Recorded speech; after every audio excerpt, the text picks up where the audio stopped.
بسم اللہ الرحمن الرحیم۔ السلام علیکم ورحمۃ اللہ وبرکاتہ۔ 30 ماہد آج ہم سبق پڑھیں گے ازواج مطہرات کو ہدایت، سورۃ احزاب کی آیت نمبر 32 اور 33۔ پہلے ہم ترجمہ دیکھتے ہیں۔ یا نساء نبی، اے نبی کی بیویوں، لستنہ نہیں ہو تم کا حدم جیسے ہر کوئی من سے النسائی عورتیں، ان اگر تم تقوی اختیار کرو فلا پسنا تخضعنا نرمی اختیار کرو بالقولی ساتھ بات کے فیتما پس لالچ کرے الذی وہ فی میں قلبی ہی اس کے دل مرض بیماری وقلنا اور تم بات کرو قولا معروفہ اچھے طریقے سے بات وقرنا اور ٹھہرو تم فی بیوتکن اپنے گھروں میں ولا نہ تبرجنا دکھاتی پھرو تبرجا دکھاوا جاہلیت اولا پہلی واقمنا اور تم قائم کرو صلاۃ نماز واتینا اور دو زکوٰۃ زکوٰۃ واطینا اور اطاعت کرو اللہ کی و رسولہ اس کے رسول کی انما بے شک یرید اللہ تعالیٰ چاہتا ہے لیذھب دور کر دے عنکم تم سے رجسا گندی باتیں اہل البیت گھر والوں ویطہرکم اور تمہیں پاک کرے تطہیرا ستھرائی صاف ستھری۔ محاورہ ترجمہ دیکھیں۔ نبی صلی اللہ علیہ وسلم کی بیویوں تم عام عورتوں کی طرح نہیں ہو، اگر تقوی اختیار کرو تو بس تم بات کرنے میں نرم لہجہ اختیار نہ کرو تاکہ جس کے دل میں مرض ہے وہ لالچ نہ کریں، اور اچھے طریقے سے بات کرو اور تم اپنے گھروں میں ٹھہری رہو، پرانی جاہلیت کی طرح دکھاتی نہ پھرو، اور تم نماز قائم کرو، زکوٰۃ ادا کرو، اللہ اس کے رسول کی اطاعت کرو، بے شک اللہ تعالیٰ چاہتا ہے کہ تم سے یعنی نبی کے گھر والے سے گندی باتیں دور کر دے اور تمہیں بالکل پاک صاف کر دے۔ یہاں پر جو ہے امہات المومنین کی فضیلت بیان کی گئی ہے کہ دیکھیں کہ نبی کریم صلی اللہ علیہ وسلم نے فرمایا کہ تم کو ساری عورتوں میں سے مریم بنت عمران، خدیجہ بنت خویلد ام المومنین، فاطمہ بنت محمد صلی اللہ علیہ وسلم اور آسیہ زوجہ فرعون کافی ہیں۔ اس آیت میں ازواج مطہرات کو کہا جا رہا ہے کہ تم عام عورتوں کی طرح نہیں ہو، بلکہ جو ہے وہ تمہارا مقام بہت بلند ہے۔ اس کے لیے ان کو چند آداب بھی سکھائے گئے، ان میں سے سب سے اہم آداب یہ ہے غیر مردوں سے نرم لہجے میں بات نہ کیا کرو تاکہ وہ لوگ جو اخلاق کے امراض میں مبتلا ہیں وہ آپ کے متعلق کسی لالچ کا شکار نہ ہو جائے جس سے اخلاقی برائیوں کا آغاز ہوتا ہے، بلکہ جہاں دیگر مسلمان عورتوں کو حکم دیا گیا وہ پردے کے پیچھے ذرا کھدرے انداز سے غیر مردوں کی بات کا جواب دے تاکہ ان کے دل سے برائی کا خیال نکل جائے۔ اور ازواج مطہرات کو حکم دیا گیا ان لوگوں سے بات اچھے طریقے سے کیا کرو، یعنی نہ بدتمیزی ہو نہ نرمی ہو۔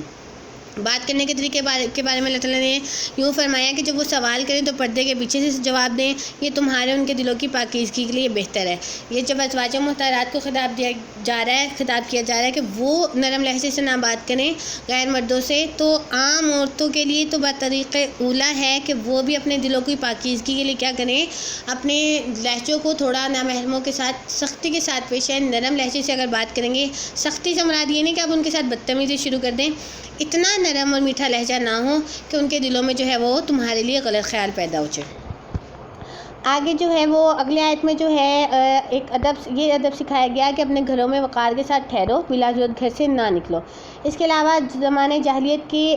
میں جو ہے وہ عورتیں جو تھی وہ کیا کرتی تھی، یعنی کہ اپنا دکھاوا دکھاتی تھی، اپنا حسن و زینت دکھاتی تھی، تو اس سے منع کیا جا رہا ہے کہ ان کی طرح دکھاوا دکھاتی ہوئی نہ پھرو، کیونکہ وہ اسلام اور ان کے وقار کے خلاف ہے۔ خواتین عام طور پر کاروباری مراکز میں جاتی ہیں، بازار بھی عموماً بے حیائی کے بھی مراکز ہوتے ہیں۔ حدیث میں مسجد کو بہترین اور بازار کو بدترین جگہ قرار دیا گیا ہے، اس لیے باہر بہت ضرورت کے وقت نکلنا چاہیے، اور جب بھی نکلیں تو انسان پردے کی حالت میں باپردہ ہو کر نکلے، کیونکہ اس کے علاوہ بھی عورتوں کو شیطان کا جال کہا گیا ہے۔ اور اس کے علاوہ جو ہے وہ کہتے ہیں شیطان کے تیروں میں نظر جو ہے شیطان کے تیروں میں سے ایک تیر ہے، اور شیطان جو ہے وہ سب سے زیادہ کیا کرتا ہے، عورت کو ہی اپنے جال میں پھنساتا ہے۔ اور اس طریقے سے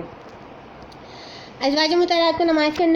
قائم کرنے کا حکم دیا گیا۔ نماز سب سے اہم عبادت ہے، قرآن مجید میں بہت دفعہ اس کا حکم دیا گیا ہے۔ ازواج مطہرات کو، ازواج النبی صلی اللہ علیہ وسلم کو زکوٰۃ دینے کا حکم دیا گیا کیونکہ اسے نماز کے بعد سب سے اہم فرض قرار دیا گیا۔ اللہ اس کے رسول کی اطاعت کا حکم دیا گیا کیونکہ اسلام میں انہی دو اطاعتوں کی بنیادی اہمیت حاصل ہے۔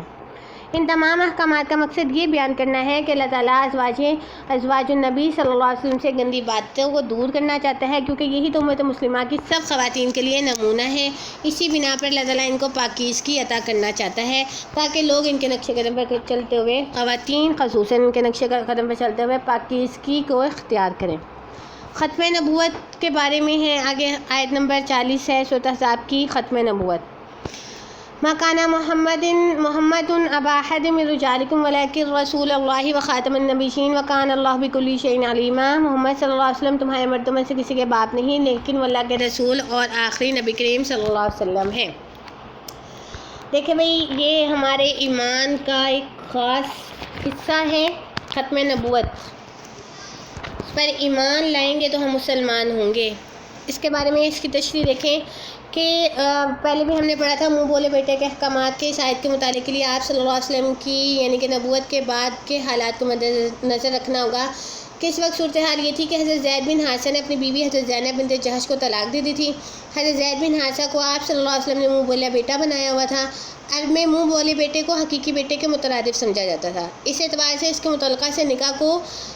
بہو سے نکاح کے برابر تصور کیا جاتا تھا۔ یہ چونکہ غیر شرعی رسم تھی، اس لیے آپ صلی اللہ علیہ وسلم اس کو ختم کرنے کے لیے حضرت زینب بنت جہش سے نکاح کرنا چاہتے تھے، لیکن آپ کے مروجہ دستور کی وجہ سے ہچکچا رہے تھے۔ اس قدم کے اٹھائے جانے پر کفار منافقین اعتراضات کا طوفان کھڑا کر دیں گے، لیکن بعد میں اللہ تعالیٰ کے حکم پر آپ صلی اللہ علیہ وسلم نے حضرت زینب سے نکاح کر لیا، اور پھر وہی ہوا جس کا خطرہ تھا، یعنی کفار منافقین نے اعتراضات کا طوفان کھڑا کر دیا۔ اللہ تعالیٰ نے اس کے جواب میں یہ آیت نازل فرمائی جس کے ذریعے سے ان اعتراضات کا مکمل اور بھرپور جواب دے کر ان کی جڑ کاٹ دی گئی۔ ان کا سب سے پہلا اعتراض یہ تھا کہ آپ صلی اللہ علیہ وسلم نے اپنی بہو سے نکاح کر لیا، حالانکہ اپنی بہو سے نکاح کرنا تو خود جو ہے وہ ان کی شریعت میں بھی جائز نہیں، پھر آپ صلی اللہ علیہ وسلم نے کیسے کر لیا؟ اس کا جواب یہ دیا گیا کہ محمد صلی اللہ علیہ وسلم تم مردوں میں سے کسی کے باپ نہیں، یعنی اس بات کو تم اچھی طرح جانتے ہو کہ آپ صلی اللہ علیہ وسلم کا کوئی بیٹا ہے ہی نہیں، تو پھر ان کی کوئی بہو کیسے ہو سکتی ہے؟ جس شخص کے حوالے سے تم لوگ اعتراض کرتے ہو اس کے بارے میں تم بھی اچھی طرح جانتے ہو وہ آپ صلی اللہ علیہ وسلم کا حقیقی بیٹا نہیں ہے، بلکہ منہ بولا بیٹا ہے، اور ظاہر ہے منہ بولے بیٹے کا وہ مقام نہیں ہو سکتا جو حقیقی بیٹے کا ہوتا ہے۔ اس لیے اس صورت میں آئندہ کے لیے حکم دے دیا گیا کہ لڑکوں کو یعنی کہ جو لے پالک لڑکے ہیں ان کو ان کے باپوں کے ناموں سے پکارا کرو۔ چنانچہ اس کے بعد لوگوں نے ان کو زید بن محمد کے بجائے زید بن حارثہ کہنے لگے۔ ختم نبوت، اس کے ساتھ یہ بھی واضح کر دیا کہ وہ خاتم النبیین ہیں، یعنی آپ صلی اللہ علیہ وسلم پر نبوت رسالت کا خاتمہ کر دیا گیا، اور دو ٹوک انداز میں واضح کر دیا گیا کہ اب کوئی نیا نبی یا رسول قطعاً مبعوث نہیں ہوگا، اور جو بھی آپ صلی اللہ علیہ وسلم کے بعد نبوت کا دعویٰ کرے گا وہ نبی نہیں بلکہ دجال اور کذاب ہوگا۔ نبی کریم صلی اللہ علیہ وسلم کے متعلق عقیدہ ختم نبوت مسلمانوں کا بنیادی عقیدہ ہے، اس لیے اس پر ایمان بہت ضروری ہے۔ اس زمانے میں ہم چند احادیث درج ہیں۔ آپ صلی اللہ علیہ وسلم نے خود جو ہے ارشاد فرمائی ہے، ختم نبوت کو بہت زیادہ واضح کیا ہے کہ بنی اسرائیل کی قیادت انبیاء کیا کرتے تھے، جب کوئی نبی فوت ہو جاتا تو دوسرا نبی اس کا جانشین ہو جاتا تھا، مگر میرے بعد کوئی نبی نہیں ہوگا بلکہ میرے بعد خلفاء ہوں گے۔ دوسری حدیث میں فرمایا میرے بعد کوئی نبی نہیں اور میرے بعد کوئی امت نہیں، مجھے تمام دنیا کے لیے نبی بنا دیا گیا ہے اور مجھ پر انبیاء کا سلسلہ ختم کر دیا گیا ہے۔ اس عقیدے پر تمام صحابہ اور علماء امت کا اجماع ہے، اور علامہ ابن نجیم لکھتے ہیں اگر آدمی یہ عقیدہ نہ رکھے کہ محمد صلی اللہ علیہ وسلم آخری نبی ہے تو وہ مسلمان ہی نہیں، کیونکہ ان باتوں میں سے ہے جن کا ماننا اور جاننا ضروریات دین میں سے ہے۔ مفتی محمد شفیع صاحب رحمۃ اللہ علیہ لکھتے ہیں کہ اس لیے صحابہ کرام سے لے کر امت مسلمہ کے سب طبقات کا اجتماع اس عقیدے پر رہا ہے کہ آپ صلی اللہ علیہ وسلم کے بعد کوئی کسی قسم کا نبی یا رسول نہیں ہو سکتا، جو دعویٰ کرے گا وہ کاذب، منکر قرآن اور کافر ہے۔ صحابہ کا پہلا اجماع اس مسئلے پہ ہوا جس کی روح سے مسلمہ کذاب اور اس کے ماننے والوں کو قتل کیا گیا، اور آج کے دور میں بھی یہی جو ہے وہ سخت قانون ہونا چاہیے، جو نبوت کا دعویٰ کرے اس کو قتل ہی کر دینا چاہیے، کیونکہ یہ مسلمانوں کی آپ صلی اللہ علیہ وسلم کی عزت کا معاملہ ہے اور مسلمان اس پر کٹ مرنا جانتے ہیں۔ آگے ہے سورۃ احزاب کے آیت نمبر 56 سے 58 میں امتیازات نبی، کچھ آپ صلی اللہ علیہ وسلم کی خصوصیات ہیں الگ سے تمام انبیاء کرام سے۔ دیکھیں کہ ان اللہ بے شک اللہ تعالیٰ و ملائکتہ اور اس کے فرشتے یصلون درود بھیجتے ہیں نبی پر، یا الذین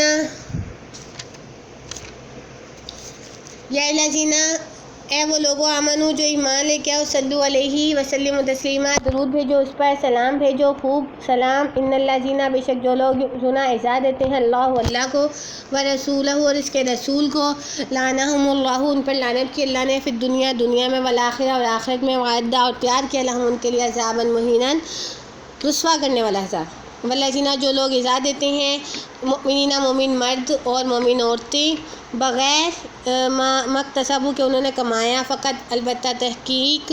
احتملوا انہوں نے اٹھایا ہے بہتان و اور اسمن گناہ مبیناً کھلا۔ با محاورہ ترجمہ دیکھیں، بے شک اللہ اس کے فرشتے نبی کریم صلی اللہ علیہ وسلم پر درود بھیجتے ہیں، ایمان والو تم بھی اس پر درود بھیجو اور خوب سلام بھیجو۔ بے شک جو لوگ اللہ اس کے رسول کا اعزاز دیتے ہیں اللہ نے ان پر دنیا اور آخرت میں لعنت کی ہے، یعنی کہ اپنی رحمت سے محروم کر دیا اور ان کے لیے رسوا کر دینے والا عذاب کر رکھا ہے۔ اور جو لوگ مومن مردوں اور مومن عورتوں کو تکلیف دیتے ہیں بغیر اس کی کہ انہوں نے کچھ کیا ہو، البتہ انہوں نے بہتان اور کھلا گناہ اپنے سر لے لیا۔ دیکھیے اس آیت مبارکہ میں آیت نمبر 56 میں یعنی کہ آیت نمبر 56 میں سب سے پہلے درود و سلام کی اہمیت کے بارے میں بتایا جا رہا ہے۔ اس آیت میں آپ صلی اللہ علیہ وسلم کی قدر و منزلت بیان کی گئی اور یہ کہ اللہ تعالیٰ فرشتوں میں آپ صلی اللہ علیہ وسلم کی تعریف کرتے ہیں اور آپ صلی اللہ علیہ وسلم پر رحمتیں بھیجتے ہیں۔ اس کے جواب میں فرشتے بھی آپ کی بلند درجات کے لیے دعا کرتے ہیں۔ اس کے ساتھ اہل زمین کو حکم دیا گیا کہ تم بھی نبی کریم صلی اللہ علیہ وسلم پر درود بھیجا کرو تاکہ یہ کام ایسا ہو جس میں اہل زمین و آسمان متحد ہو جائے۔ حدیث میں آتا ہے کہ صحابہ کرام نے آپ صلی اللہ علیہ وسلم سے پوچھا، رسول اللہ سلام کا طریقہ تو ہم جانتے ہیں، درود کس طرح پڑھیں؟ تو آپ صلی اللہ علیہ وسلم نے وہ درود ابراہیمی ارشاد فرمایا جو نماز میں پڑھا جاتا ہے۔ اس کے علاوہ دوسرے درود بھی روایات میں مذکور ہیں۔ نبی کریم صلی اللہ علیہ وسلم نے درود پاک کی اہمیت بیان کرتے ہوئے فرمایا، وہ شخص رسوا ہو جس کے سامنے میرا ذکر آئے وہ مجھ پر درود نہ بھیجے۔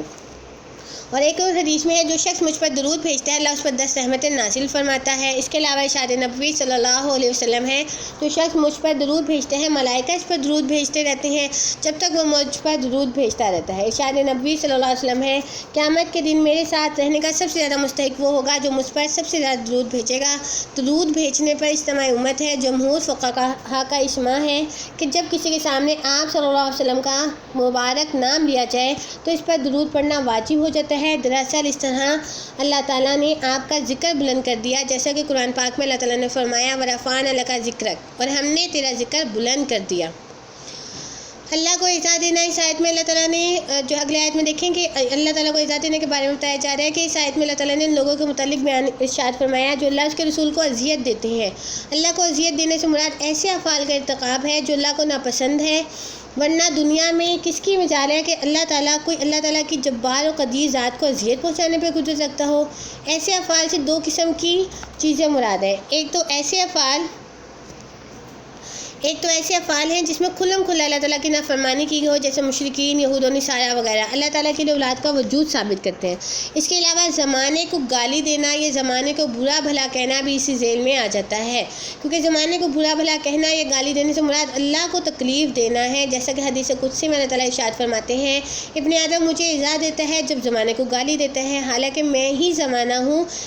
اور اس کے رات اور دن کی گردش میرے حکم سے ہوتی ہے۔ اسلامی تعلیمات سے واضح ہوتا ہے کہ یہ کہنا کہ زمانے نے ایسا کر دیا صحیح نہیں، اس لیے کہ یہ افعال اللہ تعالیٰ کے ہیں، زمانے کے نہیں۔ اللہ کو اذیت دینے والے دوسرے افعال وہ ہیں جس کے ذریعے سے اس کے نبی کریم صلی اللہ علیہ وسلم کو اذیت دی جائے، کیونکہ جس طرح رسول کی اطاعت خدا کی اطاعت ہے، اسی طرح رسول پر طعن خدا پر طعن ہے۔ آپ صلی اللہ علیہ وسلم کو ایذا پہنچانا، آپ کی تکذیب کرنا، آپ صلی اللہ علیہ وسلم کو شاعر و مجنون، جادوگر وغیرہ کہنا، یہ سب آپ صلی اللہ علیہ وسلم کو طعنے دینے کی ذیل میں آتا ہے اور اللہ کو اذیت پہنچانے کا سبب بنتا ہے۔ اس کے علاوہ بعض احادیث میں آپ صلی اللہ علیہ وسلم نے صحابہ کرام کو تکلیف پہنچانے اور جو ہے ان کی تنقیص اور اہانت کو بھی سبب ایذا میں شامل کیا گیا ہے۔ ایسے لوگوں کو آخرت میں سخت عذاب دیا جائے گا۔ اگلی آیت میں مومنوں کو تکلیف دینے کے بارے میں ہے کہ اس آیت میں اللہ تعالیٰ نے واضح طور پہ بہتان کی تعریف بیان کر دی، یعنی کوئی ایسا عیب جو کسی شخص میں بالفعل اور در حقیقت موجود نہ ہو وہ اس کی طرف منسوب کر دیا جائے، یا کوئی ایسا فعل کسی شخص کی طرف منسوب کر دینا جسے نہ کیا ہو شرعی طور پر بہتان کہلاتا ہے۔ آپ صلی اللہ علیہ وسلم سے پوچھا کیا غیبت کیا ہے؟ آپ نے فرمایا بھائی کا اس طرح ذکر کرنا کہ اس کو ناگوار ہو۔ پوچھا کہ اگر میرے بھائی میں واقعی وہ عیب موجود ہے، فرمایا کہ اگر وہ عیب موجود ہے واقعی تو نے اس کی غیبت کی، اگر موجود نہیں ہے تو اس پر بہتان لگایا۔ یہ آیت معاشرتی اور اخلاقی طور پر نہایت اہم ہے۔ اس آیت کا تقاضا ہے کہ اسلامی ریاست کے اندر جھوٹے الزامات لگانے والوں کو بھی سزا کا مستحق قرار دیا جائے۔ اگر اس آیت کو ریاست میں بطور قانون نافذ کر دیا جائے تو لوگ ایک دوسرے کے خلاف بہتان تراشی اور طعنہ بازی سے باز آ جائیں گے، جس کے نتیجے میں آپس میں رنجش اور حسد کی فضا ختم ہو جائے گی، کیونکہ نبی کریم صلی اللہ علیہ وسلم نے فرمایا مسلمان وہ ہے جس کے ہاتھ اور زبان سے دوسرے مسلمان محفوظ رہے۔ جب کسی نیک آدمی پر بہتان لگایا جائے تو مومنوں کو یوں کہنا چاہیے، سبحانک ھذا بہتان عظیم، اللہ تیری ذات پاک ہے اور یہ بہت بڑا بہتان ہے۔ اللہ تعالی ہمیں عمل کی توفیق دے۔ السلام علیکم ورحمۃ اللہ۔